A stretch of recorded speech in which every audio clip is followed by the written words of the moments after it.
Let me take you through big news coming in. Twin encounters underway in Kulgam, Jammu and Kashmir. Encounter between security forces and terrorists in Modergam village. One soldier has been killed in the gunfight with terrorists.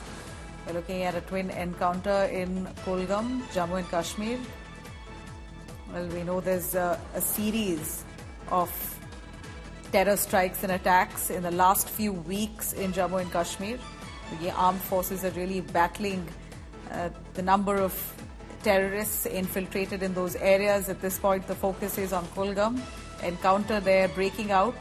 In fact, there is news coming in that there could have been one death in this gunfight as well. The encounter between the forces and the terrorists that continues. News yet to develop. More information trickling in. There you have it. One Jawan, unfortunately, has been killed in the gunfight with the terrorists. We're looking at an army soldier who was killed in the encounter in Kulgam, Jammu and Kashmir.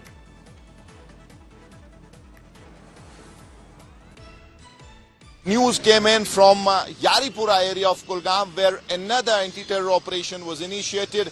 Again, an intel-backed anti-terror operation where again there was an intel input about the presence of militants, and as the security forces went in, they were greeted with gunfire and the gunfight ensued. Now we come to know that intense intermittent exchange of gunfire is underway at both the locations. The area has been completely sealed. There is a 3-tier cordon and the operation is underway. Being told that in total, as far as both the operations are concerned, there could be at least 4 to 5 militants that could be hiding, and they could be from the Lashkar-e-Toiba. So the operation underway, and 2 anti-terror operations happening on a day when Amarnath Yatra was suspended from both routes due to bad weather. With Campus and Tariq Lone Mir Farid, Srinagar for India Today.